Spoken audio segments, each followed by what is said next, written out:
bigger Android income streams? Ali, that's it. So we had another resource on that team, but making good strides to get that accomplished. So we could do a brain dump, but you're familiar with Android phones? Yeah. Android is just Java, right? So you know that. Did you know that? Hello, John Carrington here. I am Baltimore, and as always, we keep an eye on those people who are the movers and shakers around town. Today I have Dr. Japhus Doswell, who is working with some STEM programs and projects in Baltimore City. And Dr. Doswell, tell us what's happening. Oh, absolutely. Definitely want to talk about the National Great Blacks and Wax Museum. I sit on the board of the Blacks and Wax Museum, so does my mother. I've been on the board for, I think, over 10 years now.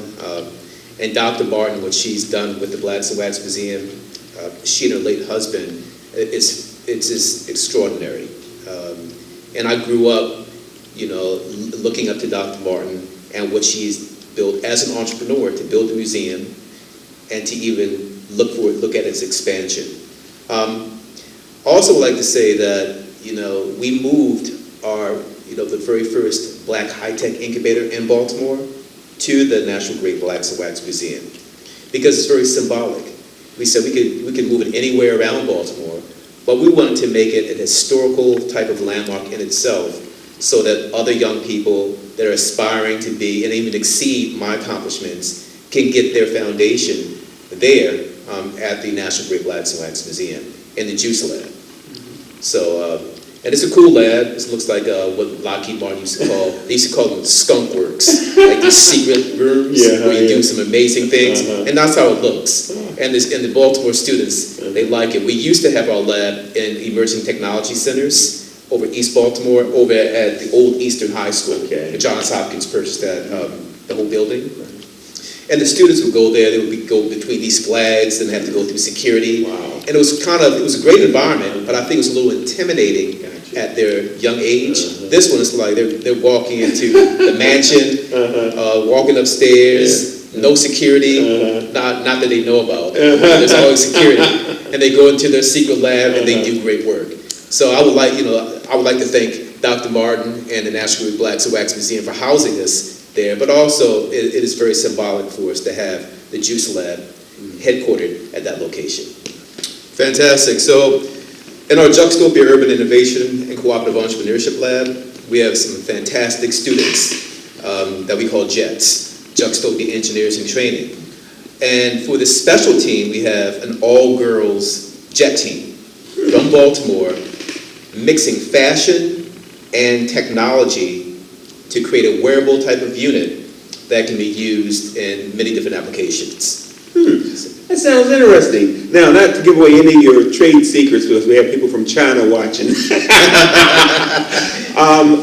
us an example of one of the products that they've come up with. So many people use their hands to perform or to actually create products, right, or to create garments. So our technology tracks the acceleration and also the orientation of both hands.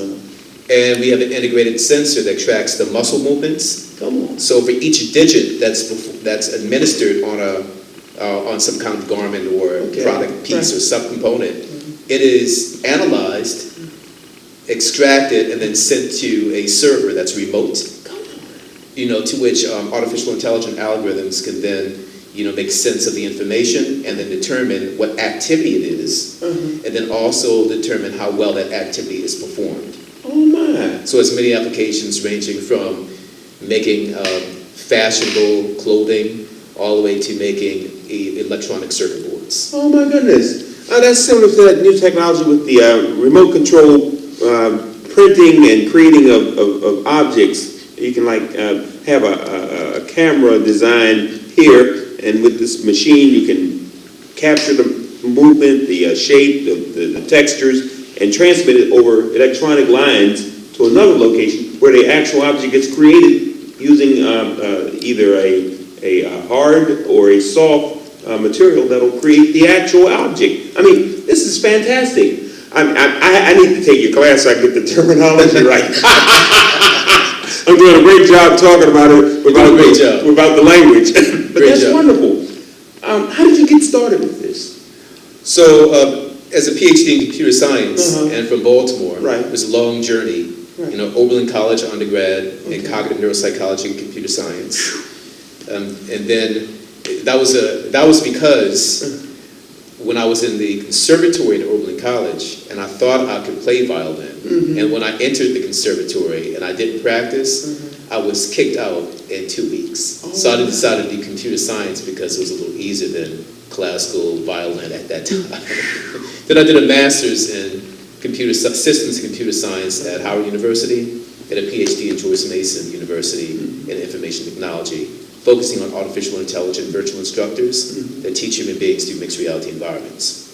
So after that, I was lucky to secure an NSF grant to take, to transition one of my ideas in augmented reality to a profitable type of product around which I created my company. And through that journey of, building products, securing grant funding, non-debt, non-diluted financing, and then training students as well on the necessary STEM skills to contribute to the product development life cycle, I said, you know what, this can be replicated. So that's how I created like juice clubs and juice labs to galvanize young people as JETs, jUXTOPIA engineers in training, so they can take ownership of product development and then build these wonderful type of gadgets that target market customers need and would pay for.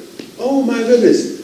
Well, you've taken a journey that few folk from where I came from take. You decided to be in business for yourself. And I think we need to give some advice to people who want to be their own boss right at this point. You've done it. You've done it in a very spectacular way, but the essence is to make sure it translates to people who are watching. Advice for people who want to be their own boss. So that's a good statement question, all in one. The education will only get you but so far. It is the characteristic of the human being that separates one who goes into business, especially the high-tech business, and one who feels comfortable working a job, 9-to-5 job. The characteristics, from my opinion, is have to have perseverance, no-quit attitude when things get rough. Like my father would say, if someone knocks you out and you got an 8 count, you get up before the 8 count. So it's that perseverance and that fortitude that is exemplified continuously throughout a journey. And then be able to have discipline, set a plan of action, hit those milestones, complete the task in order to achieve a mission objective. And then know that you're going to hit the mission objective no matter what comes in your way.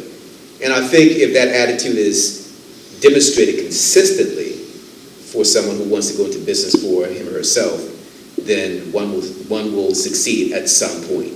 Yeah. And we see that across many different entrepreneurs, from Jeff Bezos, who's now the richest person in the world, Reginald Lewis. I'm sure he demonstrated that type of perseverance as well. Had some hardships from Baltimore. Grew up near, I think, Lafayette Homes. And I went to Dunbar, or one of the high schools here in Baltimore. Yes. That we were allowed to go to. Right, Dunbar or Douglas. Douglas, that's right.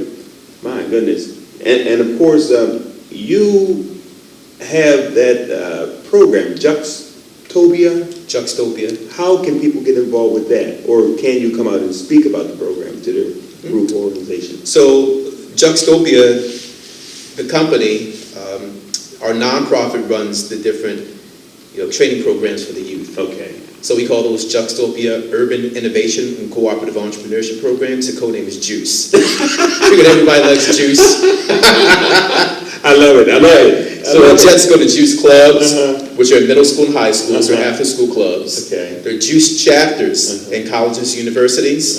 And then the JUICE lab is where both the JUICE club JETs and the JUICE chapter JETs can go and convene and develop products together. Okay. So the way that someone can get involved is, contacting me or one of the JUICE, JET leads. And if someone wants to start a JUICE club at a school, a middle school or high school, or a JUICE chapter at a college or university, then it's as easy as a phone call. We have bylaws, so it's very structured. And I'm blessed with the opportunity to talk to Dr. Japhus Doswell, really fantastic young man, has come up with programs and activities that will help our young people in the community. And you mentioned that you have programs that girls can get into in the STEM area, and that's really strange. Because when I was in school, girls were always a little smarter than the guys in math and all that sort of thing. But here we are with a stereotype of women and girls not being adept with technology. But you're doing something very special with the young ladies. Explain that again. And you're right. When it comes to a lot of like math and computer programming, it's a language. So, and neuroscientists have identified the broken Wernicke's area in human brains are more developed and more advanced in a woman's brain than a male's brain. I knew it. So when you think about, for example, Einstein, his first wife helped him with his mathematical equations. All right. So Einstein's first wife helped him with his equations, his math equations. And Einstein was dyslexic. So if he were doing some of the mathematical equations, some of those notations he may have gotten incorrect, she would verify and help him out. And she was mathematically inclined as well. Women are very brilliant. They've been brilliant in the technology area for forever, but not given their due because of men, you know, what we do sometimes. Male chauvinism. Absolutely. Give you another story, the Wright brothers' sister.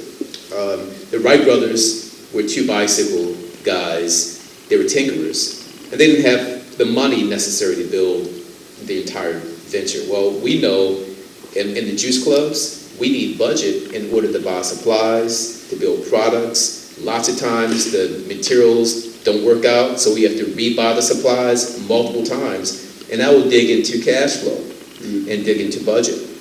Because she was the only one who had a college degree from Oberlin College, from which I graduated, and she could finance, because she was the only one who had a full-time 9-to-5 job, she financed a lot of their venture. Matter of fact, she was their publicist. She spoke well, she was a master of the language, and while, you know, they were tinkering with bicycles and then eventually planes, she helped to promote, you know, what they were doing. So using those type of stories, which are true stories, and then conveying those stories to the young girls, right, and making them culturally relevant, right?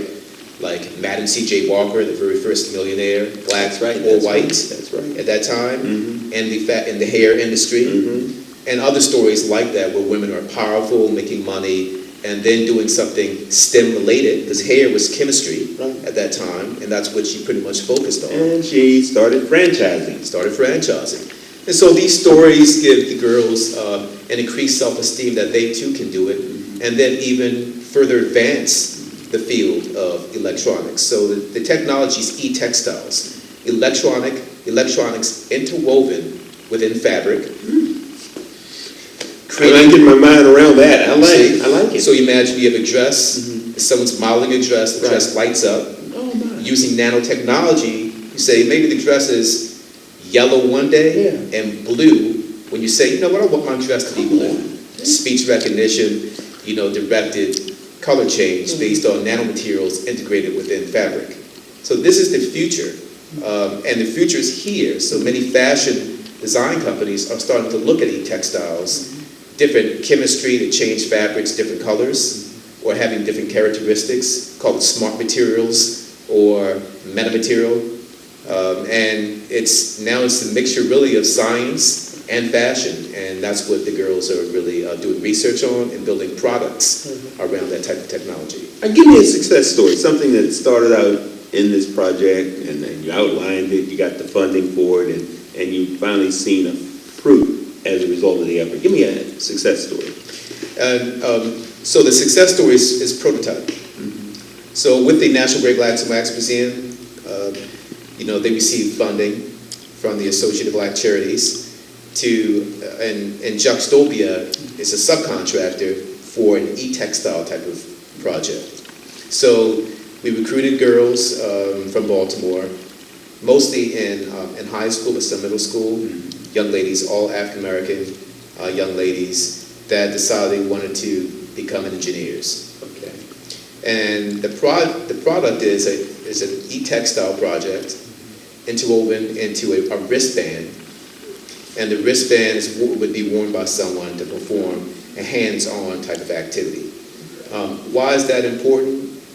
Because it's fashionable, so it's inconspicuous in certain operations. And jUXTOPIA, my for-profit company, we do a lot of military contracts. So you can imagine someone has an inconspicuous wearable technology performing a hands-on activity where the algorithms can identify the activity that was performed.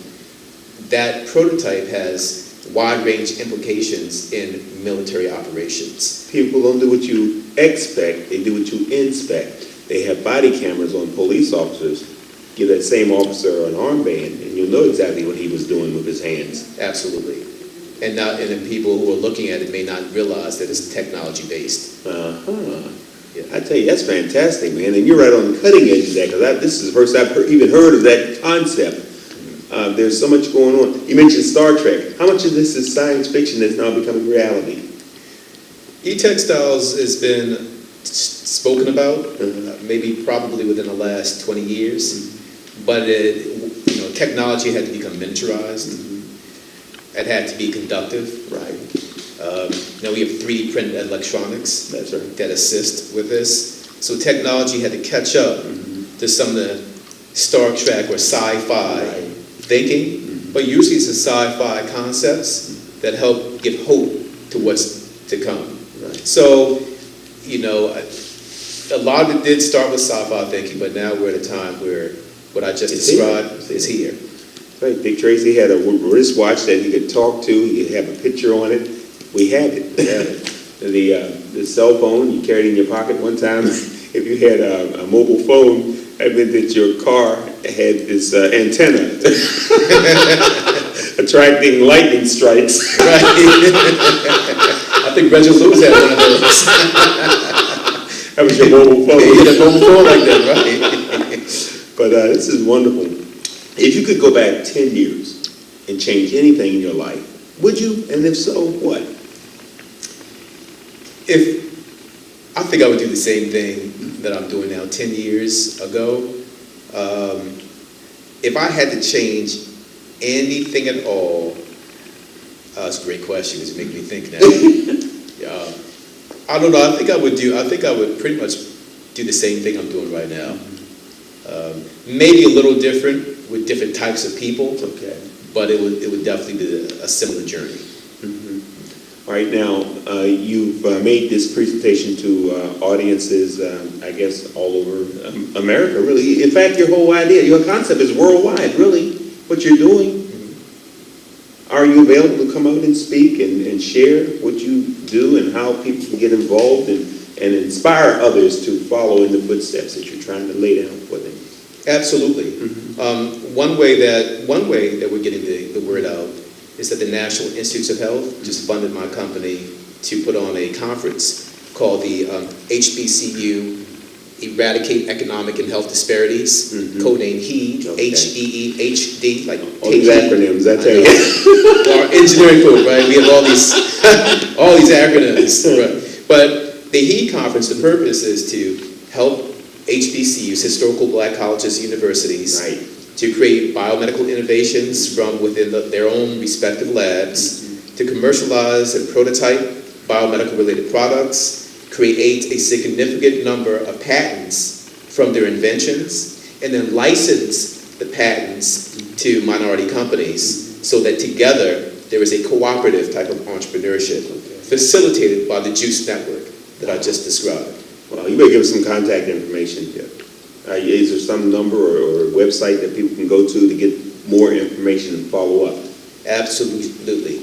So to just get some more follow-up on what I just described on the HEED conference, one can go to juicenetwork.org.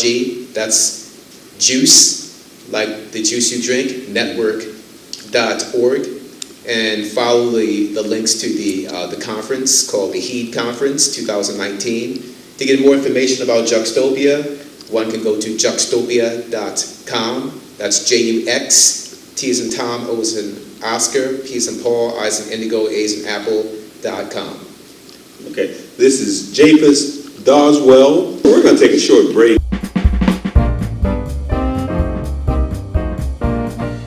So gem of the week is pretty much we all go around the room, say what we did, and whoever pushed the project further along or to our goal gets gem of the week, or each of us vote on that person to win gem of the week. If that makes sense. That's it. Yeah, you better it was explain. good enough. It was good enough. Go ahead. That's all, Marcus. This is the last part of the meeting, too. Alright, what I worked on this week was pretty much moving along with prototyping the best with making sure all the circuitry works before we actually assemble everything. And I also worked on checking if I can boot the dump sticks to see if I can kind of fix the issue that Quasi was having. Hey, welcome back to On Baltimore. I'm John Carrington here.